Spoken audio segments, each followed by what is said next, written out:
होली है।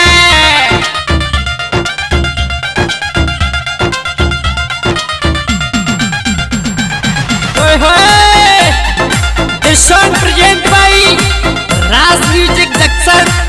इसके डायरेक्टर मेरे बड़े भाई विनोद धाकड़ ब्रावली वाले। ये भी होली का नया धमाका सिंगर प्रमोद धाकड़ की आवाज में। एक भाभी कह रही अपने देवर के बारे में, देवर जबर सिंह धाकड़ ब्रावली वाले जैसा रहे। कह रही जा देवर ने बड़ो जुल्म कर दियो जीजी मेरे संग में।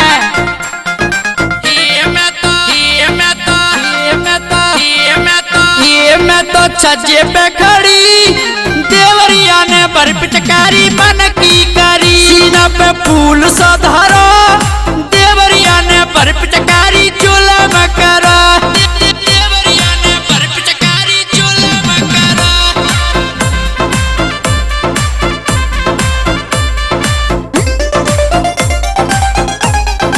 कह रही जीजी बड़ो सियानो रहे राशि पुष्पा जैसा रहे।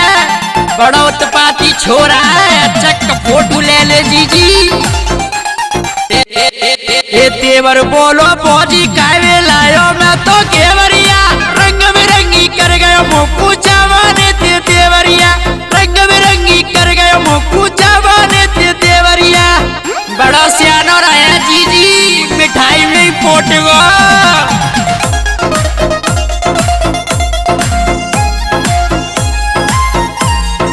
बच के रहियो जीजी आते रंग लेके डोले गलियन में।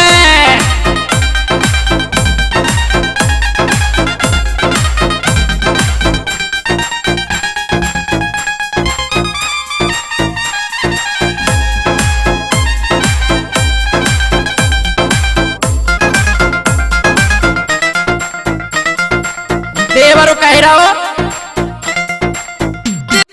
देवर बोले भाभी भाभी कर गए मेरे गाल गुलाबी। बिना दही में दाढ़ी दाढ़िया घर जाके साहस लड़ी। देवरिया ने पर पिचकारी मन की करी। मैं तो चर्चे पे खड़ी देवरिया ने पर पिचकारी मन की करी। पूरी भिजाएगा जीजी ऊपर से लेकर नीचे ना। रिंकू भैया रहवे ग्रावली वाले।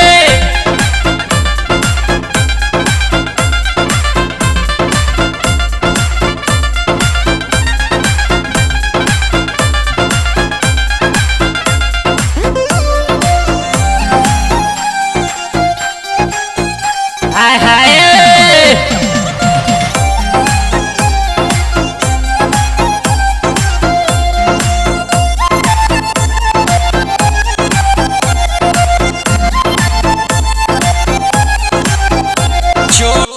छोटा सा बारह सा छोटा सा देवरिया होली में चोली फार गया। छोटा सा देवरिया होली में चोली फार गया।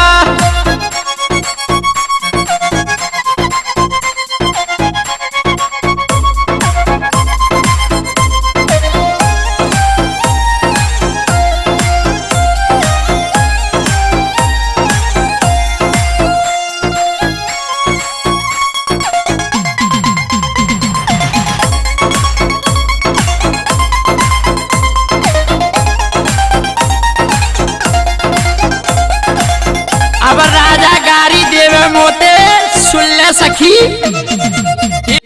हे राजा मोते देवे गारी काय को जा छज्जे पे दाढ़ी परवाई तू साया साड़िया। हाथ जवानी रसा की भारी देवरिया ने पर पिचकारी मन की करी। मैं तो छज्जे पे खड़ी देवरिया ने पर पिचकारी मन की करी। सुन ले लल्ला बड़े गाने सुने तू। सभी प्रकार के ऑडियो वीडियो रिलीज करवाने के लिए मनु वीडियो लैब कैलारस से संपर्क करें। डायरेक्टर विनोद धाकड़ जी ब्रावली वाले। ये मैं तो छज्जे पे खड़ी देवरिया ने पर पिचकारी मना की कारी सीना पे फूल सो धारा